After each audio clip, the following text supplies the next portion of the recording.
বাবাজিরা বন্ধুরা আমার, মাআজ আর মুআউইজ দুই ভাই চলে গেলেন বাবাজিরা। আল্লাহর রাসূল বললেন বয়স হয় না। দুই ভাই বললেন ইয়া রাসূলুল্লাহ, অনুমতি যদি না দেন কাঁদবো, এমন ভাবে কান্না শুরু করব, কান্না থামাতে পারবেন না।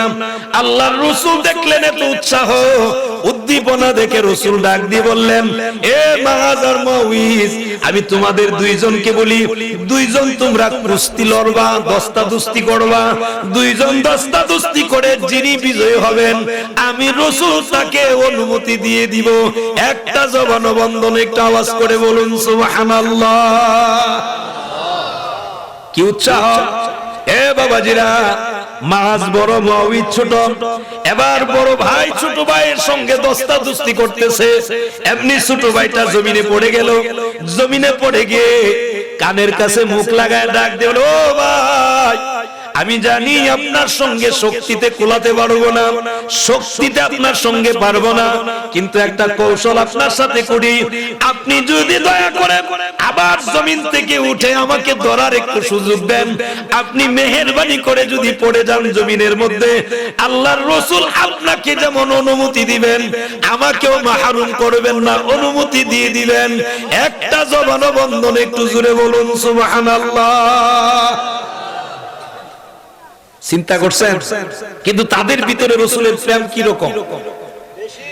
আল্লাহর রাসূল ডাক দিয়ে বললেন, বুঝতে পেরেছি, দুইজন যেতে চাও জিহাদের ময়দানে, যাও যাও, আমি তোমাদের দুইজনকে অনুমতি দিয়ে দিলাম। এবার মাআজ আর মুআউইজ এক মায়ের সন্তান, দুই ভাই চলে গেল। তাদের কাছে কোনো ঘোড়া নাই, কি নাই? কোন ঘোড়া নাই, ভালো কোন অস্ত্র নাই, কিন্তু ঈমানের ভিতরে জোর আছে না নাই? জুড়ে বলেন আছে না নাই? কতটুকু ঈমানি পাওয়ার! যেই পাওয়ার থাকলে ও মুসলমান অস্ত্র লাগে না, অস্ত্র ছাড়াও যুদ্ধ করা যায়। দুই ভাইয়ের কাছে শুধু দুইটা তরবারি, এই দুইটা তরবারি নিয়ে দৌড়ায় চলে গেলেন বদরের প্রান্তরে। বদরের প্রান্তরে যে যিনি সেনাপতি আব্দুর রহমান ইবনে আউফ রাদিয়াল্লাহু তাআলা, উনার পিছনে গিয়ে দাঁড়িয়ে সালাম বিনিময় করে বলে, ও চাচা, আমরা দুই ভাই আপনার কাছে আগমন করলাম। কেন এসেছো? এসেছি আপনি আমাদেরকে একটু দেখায় দেন আবু জেহেল কুনজন। সুবহানাল্লাহ বলতেন না? কারে খুঁজে? আবু জেহেল। নবীর মহব্বতের কারণে নবীকে কেন কষ্ট দিছে, এই কথাটা এদের হৃদয়ের ভিতরে আছে না নাই? দেখেন কি কেমন প্রেম ভালোবাসা! নবীর রিসালাতের জন্য প্রয়োজনে জীবন দিবে, কিন্তু আল্লাহর রাসূলের রিসালাতকে কষ্ট দিবে, এটা এই সাহাবায়ে কেরাম মেনে নিতে পারে? আব্দুর রহমান ইবনে আউফ তাকায় থাকলেন, দেখলেন বিষয় কি। তোমরা ছোট মানুষ, কে তোমাদেরকে অনুমতি দিয়েছে? দুই ভাই মুস্কি হাসি দিয়ে বলেন, ও চাচা, আল্লাহর রাসূলের কাছ থেকে আমরা অনুমতি নিয়ে এসেছি। আল্লাহর রাসূল অনুমতি দিয়েছেন, একটু দেখায় দেন, শুনতে পেয়েছি আবু জেহেল নাকি আমার রাসূলকে বেশি কষ্ট দিয়েছে মক্কাতুল মুকাররমায়। একটু দেখায় দেন আবু জেহেল কুনজন, আমরা আবু জেহেলকে হত্যা করি এখান থেকে বিদায় নিব। এবার আব্দুর রহমান ইবনে আউফ উনি নজর করে দেখলেন এত উৎসাহ জিহাদের ময়দানে যাওয়ার জন্য। আল্লাহর রাসূল যেহেতু অনুমতি দিয়েছেন, শাহাদাত আঙ্গুল দিয়ে দেখায় দিলেন, ওই যে বড় ঘোড়া, বড় ঘোড়ার উপরে বড় লাশটা দেখা যায়, উনি হলেন আবু জেহেল। দেখাইছে দুই ভাই, উনি আঙ্গুল দিয়ে দেখাইছে, এইদিকে তাকায় দেখে দুই ভাই নাই, চলে গেছে। জুড়ে বলেন, আরো জুড়ে বলেন। নবীর প্রতি কেমন ভালোবাসা! যেই ভালোবাসার কারণে ও মুসলমান বাবাজিরা বন্ধুরা আমার, এবার চলে গেলেন আবু জেহেলকে পৃথিবী থেকে বিদায় করে দিবে। দুই ভাই যখন তরবারি দিয়ে আঘাত করা শুরু করলেন, বড় ভাই মাআজ বাম হাতের এই জায়গার মধ্যে তরবারি লেগে যায়, বাম হাতের এই জায়গায় তরবারি লেগে গেলে চামড়াটা এই জায়গার মধ্যে লেগে রয়েছে, লেগে থাকার কারণে হাত নিয়ে চলতে পারে না, চলাফেরা যেহেতু করতে পারে না, এমনি সময় ওই ডান পায়ের নিচে এই হাতটাকে রেখে দিয়া এত জোরে টান দিয়েছেন, টান দিয়া হাতটাকে ডাক দিয়ে বলে, ও হাত, আমি তোমাকে আল্লাহর রাসূলের ভালোবাসায় তোমাকে আমি এই রাস্তায় আল্লাহর জন্য শহীদ করে দিলাম। আমার হাত, আমি আমার রাসূলের ভালোবাসায়, আল্লাহর ভালোবাসায় আমার হাতটা আমি এই জমিনের মধ্যে শহীদ করে দিলাম। বেশি কিছু তো দিতে পারি নাই। ডান হাতের মধ্যে তরবারি নিয়ে এত জোরে আঘাত করা শুরু করলেন, এত জোরে আঘাত করলেন, আঘাতের সঙ্গে সঙ্গে আবু জেহেলকে দ্বিখণ্ডিত করে দিয়া জাহান্নামের লাকড়ি বানায় দিবেন। একটা জবানও বন্ধ নেই। একটু জোরে বলুন সুবহানাল্লাহ। এটা সালাহ নবী বেটি অনেক কষ্ট করছেন আমার মুসলমান বাবাজিরা। এজন্য আল্লাহ পাক রব্বুল আলামিন জানায় দিয়ে বলেন, ওয়া রাফানা লাকা যিকরাক। ও বন্ধু, হাবিব বন্ধু, আমি আপনার ইজ্জত সম্মানকে উঁচু করে দিলাম, বুলন্দ করে দিলাম, এত মর্যাদা পূর্ণ করে দিলাম। যেখানে আমি আল্লাহর নাম ওই জায়গায় আপনি নবীর নাম, যেখানে আমি আল্লাহর আলোচনা ওই জায়গায় আপনি নবীর আলোচনা। একটা জবানও বন্ধ নয়। জোরে বলুন সুবহানাল্লাহ। যেখানে আল্লাহর আলোচনা এখানেই নবীর আলোচনা আছে না নাই? কি সম্মান দিবেন আমার বাবাজিরা। আল্লাহ পাক রব্বুল আলামিন জানায় দিয়ে বলেন, হাবিব বন্ধু, আপনি আপনার নিকটতম মানুষগুলোকে কালিমার দাওয়াত দেন। এই কালিমার দাওয়াত দিতে যায় যে রাসালাতের দায়িত্ব দিয়েছেন, এই রাসালাত কালিমার দায়িত্ব পালন করতে যায়, দাওয়াত দিতে যায়, আল্লাহর রাসূলকে কত কষ্ট দিয়েছেন মক্কা নগরীর মানুষেরা। কথা বলেন ঠিক না ঠিক? দিছে কিনা? প্রচুর কষ্ট দিছে আমার বাবাজিরা। বন্ধুরা আমার, একটু অন্তরের কান লাগান। প্রাথমিক জমানায় যখন কালিমার দাওয়াত দেন, আল্লাহর নবীর এই রাসালাতের দায়িত্ব নিয়ে রাসালাত যখন প্রকাশ করবেন, প্রকাশ্যে কালিমার দাওয়াত দিতে পারেন না। ও বাবাজিরা, এরপরও বেঈমান কাফের রামবামেরা আল্লাহর রাসূলের উপরে চড়াও হয়, আল্লাহর রাসূলকে আক্রমণ করে, রাসূলকে গালিগালাজ করেন।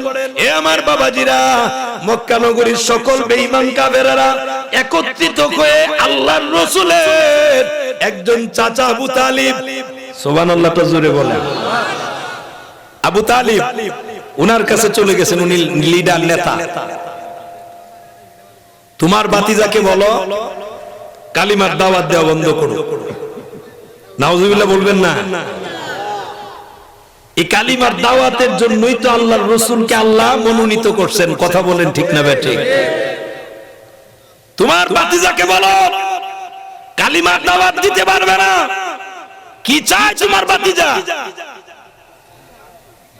এ আবু তালিব, তোমার ভাতিজা যদি চায় আমরা তাকে ধনী বানায় দিব, তোমার ভাতিজা যদি চায় নেতৃত্ব দিতে যদি চায় আমরা তাকে নেতা বানায় দিব, তোমার ভাতিজা যদি চায় সুন্দরী কোন নারী যদি চায়, এই মক্কাতুল মুকাররমার সবচাইতে সুন্দরী নারী, এই নারীগুলো তোমার ভাতিজাকে দিব। নাউজুবিল্লাহ জুড়ে বলেন। প্রস্তাব দিছেন, কিন্তু আমার নবী কি রাসালাতের দাওয়াত দেওয়া বন্ধ করবেন? বন্ধ করবেন না। এই দায়িত্ব দিবেন কে? সুবহানাল্লাহটা জুড়ে বলেন। আমার মুসলমান বাবাজিরা, আল্লাহর রাসূলকে ডাক দিলেন। আবু তালিব ডাক দিয়ে বলতেছে, ও ভাতিজা, এই প্রস্তাব আমার কাছে দেওয়া হয়েছে। আল্লাহর রাসূল ডাক দিয়ে বলেন, চাচা, যেগুলো সম্ভব এটা বলবো না, যেই জিনিস দেওয়া অসম্ভব, ওই আকাশের সূর্য যদি আমার এক হাতে দিতে চায়, রাতের আকাশের তারকা অর্থাৎ চন্দ্র যদি এক হাতে এনে দিতে চায় দিতে পারবে না। যদি দিতে চায় তারপরও আমি আল্লাহর রাসূল কালিমার দাওয়াত বন্ধ করে দিব না। কালিমার দাওয়াত তো বন্ধ হবে না।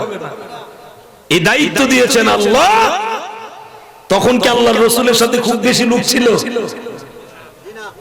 আপনারা আমার ওয়াজ বুঝেন, একটু জবাব দিতেন না? আর আপনারা আমার পুরাতন মানুষ, ফাইকপাড়াতে বহুবার আসছি, ঠিক না? বদর দিতে আসছি না? নোয়াগাঁও আসছি না? কত আসলাম। আপনারা তো পুরাতন মানুষ, আর এই পুরাতন মানুষদের প্রেম ভালোবাসা একটা প্রবাদে কথা আছে, পুরান চাইল বাতে বাড়ে, ঠিক কিনা? দেখবেন স্বামী আর স্ত্রী তাদের যে ভালোবাসা, বৃদ্ধ হয়ে গেলে একজন আরেকজনের ছাড়া কোথাও যায় না। কথা বলেন? তাহলে তার মানে বৃদ্ধ হইলে ভালোবাসা কমে না বাড়ে? তা আমি পুরাতন হইলে আমার ভালোবাসা কমবে না বাড়বে? একটু ডান হাত উঁচু করে বলেন আল্লাহু আকবার। নারে তাকবীর, নারে রিসালাত, আহলে সুন্নাত ওয়াল জামাত, আল্লামা কামালউদ্দিন আনসারী সাহেব, নারে তাকবীর। আমরা নামের স্লোগান না দেই ওই ভালো, ঠিক না? নামের স্লোগানটা কি? এ বাবাজিরা, বন্ধুরা আমার, অন্তরের কান লাগান, একটু মনোযোগী হয়ে যান। আল্লাহর রাসূল ডাক দিয়ে বললেন, চাচা ওই আকাশের সূর্য এক হাতে দিলেও হবে না, এক হাতে চন্দ্র দিলেও হবে না। এবার আল্লাহর রাসূল বললেন, কালিমার দাওয়াত বন্ধ হবে না। উনাদেরকে বললেন, এক গুইরা করে দেওয়া হবে।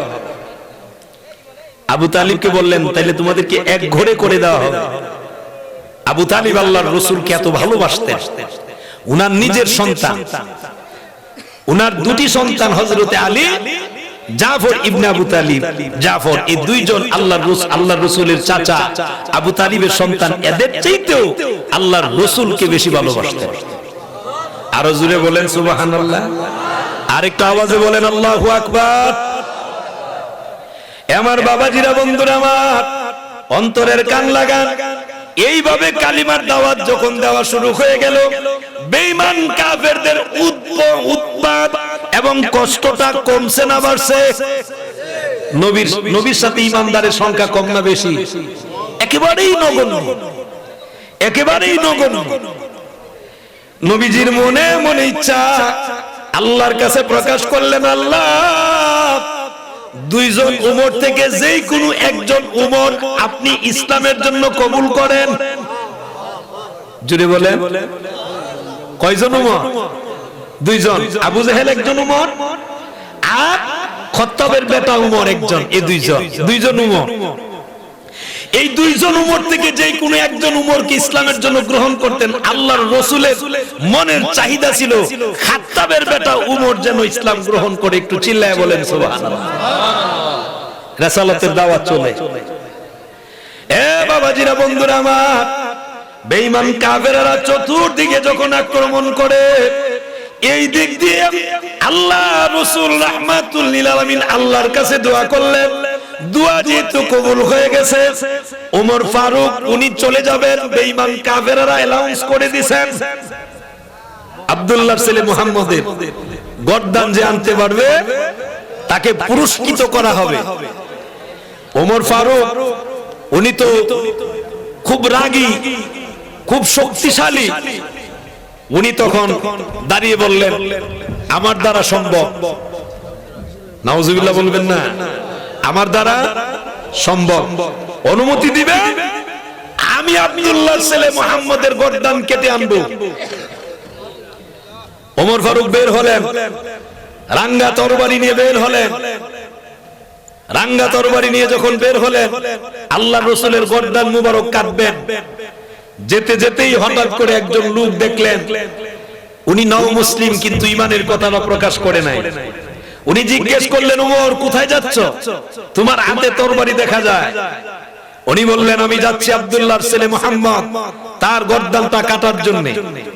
এমনি উনি বললেন, আব্দুল্লাহর ছেলে মুহাম্মদের গর্দান কাটার আগে নিজের গড়ের খবর রাখো। কার গড়ের? নিজের গড়ের খবর রাখো। তোমার গড়ের খবর রাখোনি? বলে কি খবর? তোমার বোন এবং তোমার ভগ্নিপতি দুইজনই তো ঈমান গ্রহণ করেছেন। তুমি কি খবর নিয়ে দেখো? ওমর ফারুকের রাস্তা পরিবর্তন হয়ে গেল। আল্লাহর রাসূলের দিকে না যায় এখন বোনের বাড়িতে চলে যায়। দরজার সামনে গিয়ে শুনতে পেলেন ওই বোন জামাই, বোন একজন কারি সাহেব উনি তেলাওয়াত করাচ্ছেন, তো হা একটু জোরে বলা যাবে কি সুবহানাল্লাহ? আর একটু জোরে বলুন আল্লাহু আকবার। তেলাওয়াত চলতেছে। এ বাবাজিরা, বন্ধুরা আমার, এবার ওমর ফারুক দরজার সামনে গিয়ে দাঁড়ালেন। দরজার সামনে দাঁড়িয়ে ডাক দিয়ে বললেন, ও ফাতিমা, দরজা খোলো। দরজা যখন খুললেন, দরজা খোলার সাথে সাথে ভিতরে প্রবেশ করে বললেন, কি পড়ো, কি শুনলাম, তোমরা নাকি ঈমান এনেছো? উনার ভগ্নিপতির শরীরের মধ্যে যখন আঘাত দিলেন, ফাতেমা তখন সামনে আগমন করলেন। ওমর ফারুকের বোন, উনি সামনে এসে ডাক দিয়ে বললেন, ও ভাই, আপনি যেমন খাত্তাবের বেটা, আমিও কিন্তু খাত্তাবের বেটি। সুবহানাল্লাহটা জোরে বলেন। আপনি আমার স্বামীকে আঘাত করবেন আর আমি কিন্তু বসে থাকবো না। এই জন্য এখন আমি আপনাকে জানিয়ে দিলাম, আর একটা বার আপনি হাত উঠাতে পারবেন না। এবার ওনার হৃদয় পরিবর্তন হওয়া শুরু হয়ে গেল। যিনি কারি সাহেব, উনি লুকায় আছেন দরজার সিপাই। কোথায়? ওমর ফারুক আসতেছে, রক্ষা নাই। দরজার চিপাই যখন পলাইলেন, এইদিকে ওমর ফারুক কিছুক্ষণ নীরব থেকে বলতেছেন, তোমরা জানি কি তেলাওয়াত করতেছিলে, যেই তেলাওয়াতের এই তেলাওয়াতটা আমার হৃদয়টার মধ্যে আঘাত করেছে। আরেকটা বার কি তেলাওয়াত করা যায়? এখন উনার বোন সাহস পেয়েছেন। ফাতিমা ডাক দিয়ে বলেন, ও ভাই, এটা আল্লাহর কালাম কোরআন। অপবিত্র মানুষদেরকে এইভাবে তেলাওয়াত করানো শোনানো যায় না। আপনি পবিত্র হতে হবে, একটু জোরে বলুন সুবহানাল্লাহ। আমার বাবাজিরা, বন্ধুরা আমার, আল্লাহর রাসূলের রিসালাতের দাওয়াত কত সুন্দর করে পৌঁছে, কিন্তু এই রিসালাতের দাওয়াত পৌঁছতে যায় মায়ের খাওয়া লাগছে। ও আমার বাবাজিরা, অনেকে বাড়ি ছাড়া লাগছে, অনেকের সন্তান ছেড়ে দেওয়া লাগছে, সব কিছু ছাড়া লাগছে, কিন্তু নবীর রিসালাত ছাড়ে। সুবহানাল্লাহটা জোরে বলেন। এই রিসালাতের দাওয়াত এমনি এমনি হয় না। কত আঘাত, কত নির্যাতন, কত জুলুম করা হয়েছে। এরপরে ওনাদেরকে ইসলাম থেকে চুল পরিমাণ সরাতে পারে নাই। কথা বলেন ঠিক না বেঠিক? অনেক সাহাবায়ে কেরাম জীবন দিয়েছেন, কিন্তু ঈমান দেয় নাই। আমার বাবাজিরা, ওমর ফারুক বললেন কিভাবে ওযু করা হয়। এবার ওনাকে ওযু শিক্ষা দিলেন। ওযু করায় তেলাওয়াত যখন শোনালেন, ওমর ফারুক ডাক দিয়ে বলে, ও বোন, আমি আর দেরি করতে চাই না, এই মুহূর্তে তুমি আমাকে নিয়ে চলো আল্লাহর রাসূলের কদম মুবারকে। এই মুহূর্তে কালিমা পড়ে মুসলমান হয়ে যাব। হৃদয় পরিবর্তন। রাসূল দোয়া করছিলেন, ওই যে দোয়া করছে, আল্লাহর রাসূলের সুদোয়াও কবুল, বদদোয়াও। সুবহানাল্লাহটা জোরে বলেন। দোয়া কবুল হয়ে গেছে। আমার বাবাজিরা, ওমর ফারুক, যে ওমর ফারুক এসেছিলেন রাঙ্গা তরবারি নিয়ে আল্লাহর রাসূলের গর্দান কাটবেন, এখন সেই ওমর নিজের গর্দানটাকে ইসলামের ভিতরে ঢুকায়া দেয়। এবার চলে গেলেন, তরবারি নিয়ে যখন সামনে আগাচ্ছেন, আল্লাহর রাসূলের পিছনে সাহাবায়ে কেরাম দাঁড়ায় বলেন, ইয়া রাসূলুল্লাহ। ওমর ফারুক যেইভাবে আসতেছে, আল্লাহর রাসূল মুস্কি হাসি দিয়ে বলেন, টেনশনের কোনো কারণ নাই, আমার উমরকে আসতে দাও। সুবহানাল্লাহটা জোরে বলেন। আমার উমরকে আসতে দাও, টেনশনের কোনো কারণ নাই। ওমর ফারুক আসলেন, আল্লাহর রাসূলের কদম মুবারকে তরবারি ছেড়ে দিয়ে বললেন, ইয়া রাসূলুল্লাহ, আপনি যে আল্লাহর নবী, এতে কোনো সন্দেহ? আমি আর দেরি করতে চাই না, এই মুহূর্তে আপনি আমাকে কালিমা পড়ায়া মুসলমান বানায় দেন। কালিমা পড়ায় দিলেন। ওমর ফারুকের স্পিড কেমন, ওনার উৎসাহটা কেমন! এমনি আল্লাহর রাসূলকে বলি, ইয়া রাসূলুল্লাহ, এতদিন কালিমার দাওয়াত দিবেন গোপনে, এখন আর গোপনে কালিমার দাওয়াত চলবে না, এখন প্রকাশ্যে চলবে। পাওয়ার বাড়ছে না কমছে? কালিমার দাওয়াত চলতেছে। ও আমার মুসলমান বাবাজিরা, আল্লাহ এই কথাটাই বলছেন, হাবিব বন্ধু, আপনার ইজ্জত সম্মান আমি এতটাই উঁচু করেছি, আমি আল্লাহ যতটুকুর জন্য রব, আপনি ততটুকুর জন্যই রাসূল। একটু জোরে বলুন সুবহানাল্লাহ। তাহলে রাসূলের রিসালাতের দাওয়াত পৌঁছবে কি পৌঁছবে না? পৌঁছা লাগবে কি লাগবে না? এই রাসালাতের দাওয়াত পৌঁছাচ্ছেন আল্লাহ পাক রব্বুল আলামিন। ও আমার মুসলমান বাবাজিরা, এই পৃথিবীর ভিতরে যতগুলো মসজিদ, সকল মসজিদের ভিতরে আজান হয়, এই মসজিদে যতবার আজান হয় ততবার আল্লাহর রাসূলের নাম মুবারক উচ্চারণ করা হয়। কথা বলেন ঠিক না বেঠিক? নামাজ, নামাজের মতো এমন একটি ইবাদত, সেই ইবাদতে আল্লাহর রাসূলকে সালাম না দিলে নামাজ হয়? সুবহানাল্লাহ বলেন। রাসূলকে সালাম না দিলে নামাজ হয় না। রাসূলকে আর এমনিতেই যদি আপনি নামাজের ভিতরে কাউকে, কোনো মানুষকে যদি সালাম দেন, নামাজ হইব নি? নামাজ ভেঙে যাবে। কিন্তু নামাজের ভিতরে রাসূলকে সালাম না দিলে নামাজ হয়? সুবহানাল্লাহটা জোরে বলেন। এই ইজ্জত দিয়েছেন যিনি, বলুন তিনি কে? আরো জোরে বলুন তিনি কে? ইজ্জতের মালিক আমরা তো সেই নবীর উম্মত, আমাদেরও দাম আছে না নাই? কিন্তু আমাদের দাম তো আমরা বুঝি না, আমরা বুঝি না। আমাদের দামটা যদি আমরা বুঝতাম, আল্লাহর রাসূলের আদর্শটাই গ্রহণ করতাম। বুঝি না তো, ঠিক না? বুঝি না নিজের যে কি দাম, নিজের যে কি ইজ্জত বুঝি না। বুঝলি কি আর কেউ মেসির বন্ধু হইতো? বুঝলি কি আর কেউ রোনালদোর বন্ধু হইতো? বুঝতো যদি কেউ কিশোরের বন্ধু হইতো না। যদি বুঝতো ওই চিত্র জগতের কোন নায়ক, তার মডেল সে গ্রহণ করতো না। যদি বুঝতো একজন ইমানদার মুসলমান যে বুঝবে, সে মাআজ আর মুআউযের মতো আল্লাহর রাসূলকেই গ্রহণ করবে। কথা বলেন ঠিক না বেঠিক? গ্রহণ তো করবেই। উনাদেরও তো বয়স ছিল না, উনারা কেমনে রাসূল মানছেন? আর আপনি আমি কেন মানি না? সোনার টুকরা যুবকেরা, এই যুবকরা আগামীর ভবিষ্যৎ। ও যুবক ভাইয়েরা, আপনি আপনার জিন্দেগিটাকে নষ্ট করবেন না। আল্লাহর রাসূলের রঙে যদি রঙিন হতে পারে, আল্লাহর রাসূলের এই রিসালাতের ছায়াতলে যদি আসেন, আল্লাহর রাসূলকে যদি মানতে পারেন, আল্লাহর রাসূল যদি বলে এটা আমার উম্মত, তার কোনো ভয়? কবরে, হাসরে, মিজানে, পুলসিরাতে কোথাও কোনো ভয় নাই। সুবহানাল্লাহটা জোরে বলেন। আর একটু আওয়াজে বলেন আল্লাহু আকবার। এ বাবাজিরা, একটু অন্তরের কান লাগান। হযরত ওমর ফারুক যেমন কালিমার দাওয়াত দেওয়া শুরু করলেন, ইয়া রাসূলুল্লাহ, আর গোপনে গোপনে দাওয়াত চলবে না, এখন চলুন প্রকাশ্যে কালিমার দাওয়াত চলবে। ওমর ফারুক টান দিয়ে বের করে আনলেন। এবার ওমর ফারুক ডাক দিয়ে বলে, কোথায় বেঈমান কাফেরেরা? আমি খাত্তাবের বেটা ওমর, কালিমার দাওয়াত দিচ্ছি, পারো যদি আমার সামনে আসো, তরবারির সামনে আসো। জুড়ে বলা যাবে কি সুবহানাল্লাহ?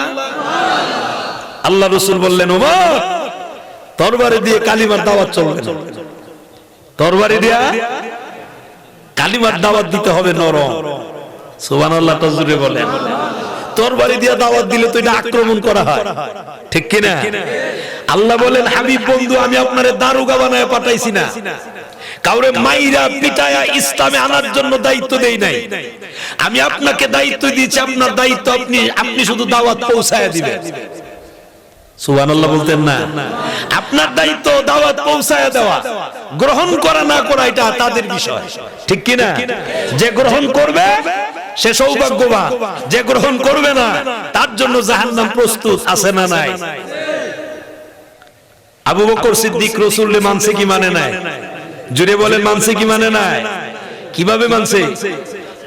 এই মেরাজের কথাটাই বলি একটু, যেহেতু রাসূলুল্লাহ শান দিবেন একটু বলি।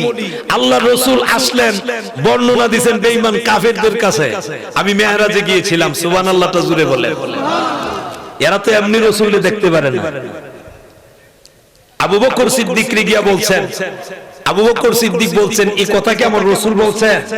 জি রাসূল বলছে। আল্লাহর রাসূল যদি বলে থাকে উনি সত্য বলেছেন। আল্লাহ সাথে সাথে জানায় দিলেন, হাবিব বন্ধু, আপনার আবু বকর এখন আর স্বাভাবিক আবু বকর নয়, এখন আমি আবু বকর, তাকে আমি সিদ্দিক আকবর বানাই দিলাম। দাম বাড়ছে না কমছে? বেড়ে গেছে। এমনি এমনি বাড়ছে না মুসলমান? এমন মুসলমান অন্তরের কান লাগান, লক্ষ্য করেন। আল্লাহর রাসূল রাহমাতুল লিল আলামিন, দয়ার নবী, একটি আংটি মুবারক দিলেন। আবু বকর সিদ্দিক আংটি মুবারক দিয়ে বললেন, ও আবু বকর, এই নাও আংটি মুবারক, এই আংটি মুবারক নিয়ে গিয়ে তুমি আংটির মধ্যে খোদাই করে লিখে আনবে লা ইলাহা ইল্লাল্লাহ। একটা জবানও বন্ধ নয়, জোরে বলুন সুবহানাল্লাহ। আর একটু জোরে বলুন আল্লাহু আকবার। খোদাই করে লিখে আনবা। আবু বকর সিদ্দিক রাদিয়াল্লাহু তাআলা চলে গেলেন। এবার আমার মুসলমান স্বর্ণাকারের ঘরের ভিতরে যখন চলে গেলেন, স্বর্ণাকারের ঘরের ভিতরে কি বললেন, আপনি লিখে দেন লা ইলাহা ইল্লাল্লাহ। এইটুকু আসার পরে আবু বকর সিদ্দিক মনে মনে চিন্তা করেন, আহারে আমার আল্লাহর নাম থাকবে আর আমার নবীর নাম থাকবে না, এটা আমি আবু বকর মেনে নিতে পারি না। আবু বকরের ভিতরে রাসূলের প্রেম কম না বেশি?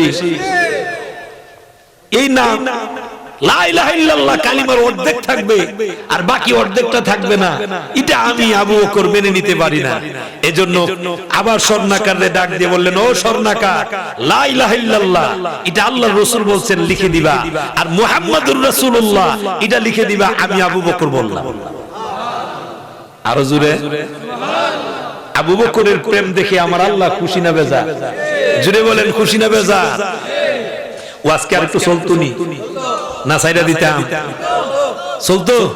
ডান হাত উঁচু করে বলেন আল্লাহু আকবার।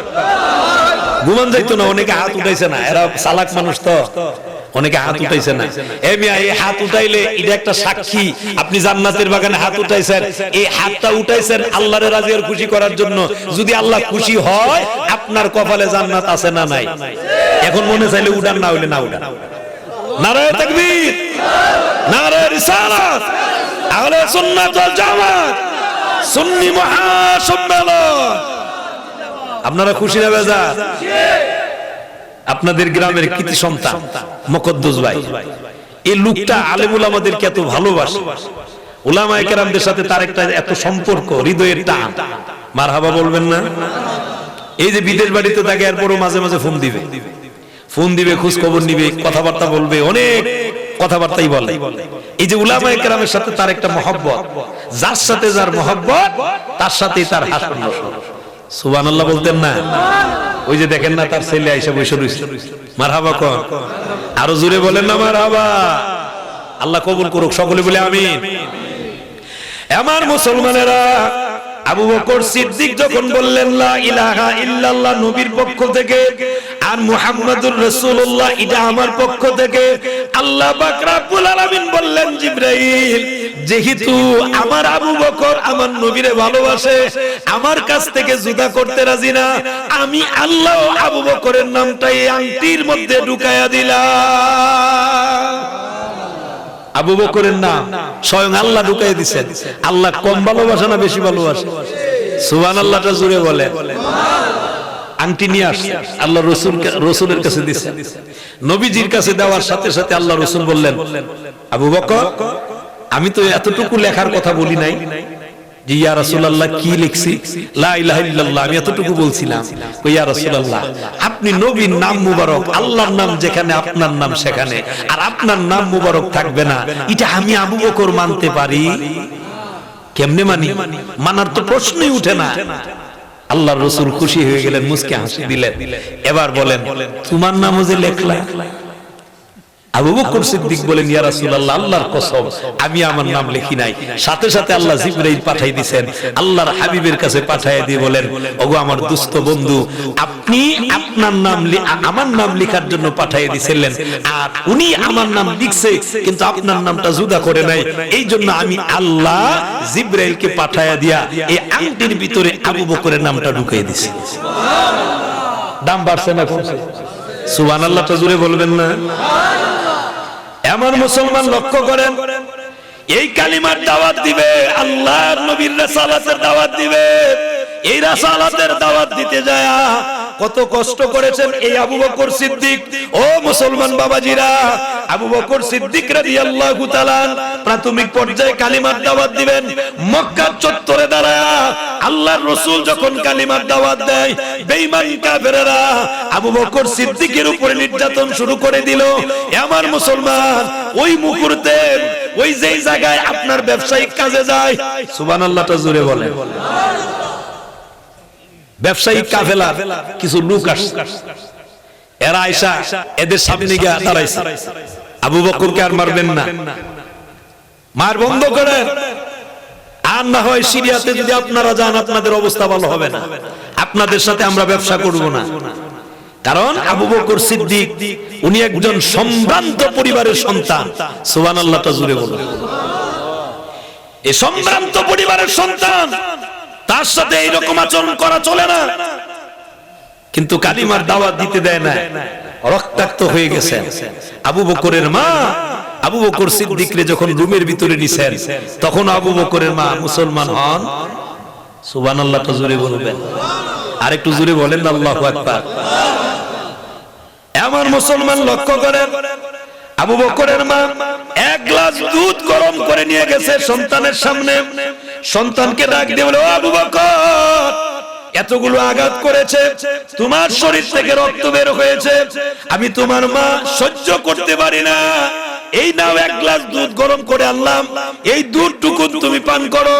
আবু বকর সিদ্দিক এত সুন্দর করে ওনার মায়ের কাছে শর্ত জুড়ে দিলেন, ও মা, আমার নবী যতক্ষণ আসবে না আমি ততক্ষণ পর্যন্ত এক ফোঁটা পানিও পান করব না। আমার নবী আসলে পান করব। সুবহানাল্লাহ, আর জোরে বলবেন না। এটা হলো মায়ের কাছে কালিমার দাওয়াত। কিসের দাওয়াত? কথা বলে না। কিসের দাওয়াত? কালিমার দাওয়াত, নবীর রাসালাতের দাওয়াত।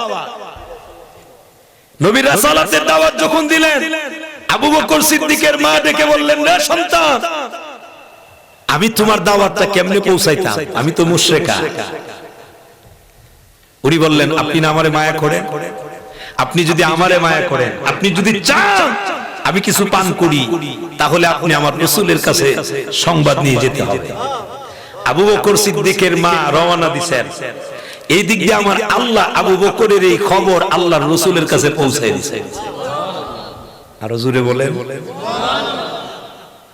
এ মুসলমান বাবাজিরা, আবু বকর সিদ্দিকের মা যখন রওনা দিলেন, বাড়ি থেকে রওনা দিয়েছে, আল্লাহর রাসূলের কাছে যখন চলে গেল, আল্লাহর নবী রাহমাতুল লিল আলামিন ওই আবু বকর সিদ্দিকের মাকে দেখেই ডাক দিয়ে বললেন, ও আবু বকরের মা, আমার আবু বকর অনেকগুলো মার খেয়েছেন, এক ফোঁটা পানিও মুখে নিবে না। সুবহানাল্লাহ জুড়ে বলেন। আবু বকর সিদ্দিকের মা বলেন, আমি আসলাম সংবাদ দিতে, এখন এই সংবাদ দিয়ে আমার রাসূল আমারে দেয়, তাহলে উনি যে আখিরি জামানার পয়গাম্বর, এতে কোনো সন্দেহ। আবু বকর সিদ্দিকের মা সাথে সাথেই ডাক দিয়ে বলেন, ইয়া রাসূলুল্লাহ, ইয়া হাবিবাল্লাহ, দেরি করব না, এই মুহূর্তে আপনি আমারে কালিমা পড়ায়া মুসলমান বানায়া দেন। মুসলমান হয়ে গেছেন। আবু বকর খুশি না বেজার? জুড়ে বলে। ওই রাসালাতের দাওয়াত দিতেছেন, কালিমার দাওয়াত দিতেছেন, এই রাসালাতের দায়িত্ব যেহেতু আল্লাহ রাসূলকে দিয়েছেন, এই রাসালাতের দায়িত্ব পালন করতে যায় অনেক সাহাবায়ে কেরামরাও কষ্ট করছেন। কথা বলেন ঠিক না বেঠিক? আরো জোরে বলেন ঠিক না বেঠিক? আমার মুসলমানেরা, আল্লাহ কেমন সম্মান দিয়েছেন, আল্লাহর রাসূলকে শুধু দুনিয়ার ভিতরে দিবেন এমন নয়, আল্লাহর রাসূলকে আল্লাহ পাক রব্বুল আলামিন কবরের ভিতরেও আল্লাহ সম্মানিত করেছেন। আমার বাবাজিরা, ওই কবরের ভিতরে একজন মানুষকে প্রশ্ন করা হবে, আল্লাহর রাসূলকে দেখায় প্রশ্ন করা হবে, উনি কি, উনাকে চিনো? সুবহানাল্লাহটা জোরে বলেন। উনি কে, উনাকে চিনো? আল্লাহর রাসূলকে দেখায় ওই জায়গার ভিতরে আল্লাহর রাসূলের সম্মান কমছে না বাড়ছে? আরো জোরে বলেন, কমছে না বাড়ছে? আল্লাহ বাড়ায় দিলেন। আমার বাবাজিরা, কিয়ামতের মাঠ যেদিন অনুষ্ঠিত হবে, হাসরের ময়দানে ওই জায়গার ভিতরে আল্লাহ কেমন সম্মান দিবেন আল্লাহর রাসূলকে। এ বাবাজিরা, সব পয়গম্বরেরা বলবেন নাফসি নাফসি। সুবহানাল্লাহ জোরে বলেন, নাফসি নাফসি। আর আপনার আমার নবী রাহমাতুল লিল আলামিন বলবেন, ইয়া হাবলি উম্মতি উম্মতি। একটু জবান খুলে বলা যাবে কি সুবহানাল্লাহ? আপনাদের অনেকের উডাউডি লাগছে, আমি বুঝি, রাত হইছে, ঘুমও ধরতেছে, আর আমি আপনাদেরকে বেশি কষ্ট দিব না, 10টা মিনিট শেষ করে দিব ইনশাআল্লাহ। আর উঠবেন না, উডাউডি করলে আমি আপনি ছেড়ে দিতে হবে, ঠিক না? আমার মুসলমানেরা, হাসরের ময়দানে কিয়ামতের মাঠে হাসরের ময়দানে আল্লাহ পাক রব্বুল আলামিনের হাবিব রাহমাতুল লিল আলামিন কেমন সম্মানিত উনাকে করলেন। আমার বাবাজিরা, বন্ধুরা আমার, আল্লাহ পাক রব্বুল আলামিন বলেন, ও বন্ধু, আমি আপনাকে এমন এক জায়গায় স্থান দিব, একটু জোরে বলা যাবে কি সুবহানাল্লাহ? মাকামে মাহমুদ। এই মাকামে মাহমুদ আমি আপনার জন্য তৈরি করেছি। মাকামে মাহমুদ আর কোন পয়গম্বরকে দিবেন না। আল্লাহর রাসূলের মর্যাদা কমছে না বাড়ছে? জোরে বলেন, কমছে না বাড়ছে? আমার বাবাজিরা, সব নবীরা নফসি নফসি করবেন, আল্লাহর নবী আল্লাহর কুদরতি পায়ে সিজদায় পড়বেন। আল্লাহ পাক রব্বুল আলামিন বলবেন, ইরফা রাসাকা ইয়া রাসূলুল্লাহ, ইরফা রাসাকা হাবিব, আপনি মাথা উঠান। সুবহানাল্লাহটা জোরে বলেন। আপনি আপনার মাথা মুবারক উঠান। কেন? আমি আপনারে দুনিয়াতে কাঁদাইছি, কষ্ট দিছি, কিন্তু এই কিয়ামতের মাঠে হাসরের ময়দানে আমি আর আপনারে কাঁদাবো। আপনার কি চাওয়া দেখেন কি দেয়। সুবহানাল্লাহটা জোরে বলেন। আল্লাহ কি দেয়? আল্লাহ বলবেন, হাবিব বন্ধু, আপনি আপনার যা মনে চায়, যা চাইবেন আপনি যাতে থাকবো, এবং ততক্ষণ পর্যন্ত দিব যতক্ষণ আপনি খুশি না হবেন। আল্লাহ আল্লাহর রাসূল দিতেই থাকবেন খুশি না হওয়ার আগ পর্যন্ত। আল্লাহর রাসূল প্রথম কথাটা বলবেন, আল্লাহ কিয়ামতের মাঠে একদিন আর 2 দিন নয়, 50,000 বছর চলে গেছে, আপনি আগে কিয়ামতের মাঠটা অনুষ্ঠিত করুন। সুবহানাল্লাহটা জোরে বলুন। প্রথম আল্লাহ হুকুম তামিল করবেন, আল্লাহ অর্ডার দিবেন, সাথে সাথেই হুকুম পালন হবে। এই কিয়ামতের মাঠ অনুষ্ঠিত হবে, বিচার কার্য শুরু হবে, জাহান্নামে দিবেন, জান্নাতীদেরকে জান্নাতি দিবেন। আল্লাহর রাসূল আবার সিজদায় পড়ে কাঁদতে শুরু করবেন। একটু জবান খুলে বলা যাবে কি সুবহানাল্লাহ? আবার কান্না শুরু করবেন।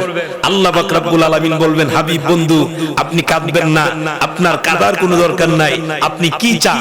বলে, জাহান্নামে আমার যত উম্মত গেছে, এই সকল উম্মত গুলোকে আমি রাসূল জান্নাতে নিতে চাই। আল্লাহ অর্ডার দিবেন, হাবিব বন্ধু আপনি নিয়ে আসেন, চলে যান। আল্লাহর রাসূল যদি জাহান্নামে যায়, জাহান্নাম কি জাহান্নাম থাকবে? জোরে বলা লাগবে, জাহান্নাম থাকবে? আমার বাবাজিরা, জাহান্নামে আল্লাহর রাসূল যখন যাবেন, জাহান্নামটা জাহান্নাম থাকবে না। ওই জাহান্নামের আযাব যখন বন্ধ হয়ে যাবে, সকলে বুঝতে পারবেন এখন মনে হয় রাসূল এসেছেন। আল্লাহর রাসূলের উম্মত যারা চোখের পানি ছেড়ে দিয়ে কাঁদবে আর বলবে, আল্লাহর রাসূল মনে হয় আগমন করেছেন। আল্লাহর রাসূল ধরে ধরে ধরে ধরে নবীর উম্মত গুলোকে টেনে টেনে আল্লাহর তৈরি জান্নাতে নিয়ে যাবে। এই রাসূলের ইজ্জত দিবেন কে? তো এই রাসূলের মানার দরকার আছে না নাই? যদি মানতে চায়, আল্লাহর রাসূলের আদর্শ করা সৈনিক হওয়ার দরকার আছে না নাই? আল্লাহ পাক রব্বুল আলামিন কবুল করুন, সকলে বলে আমিন।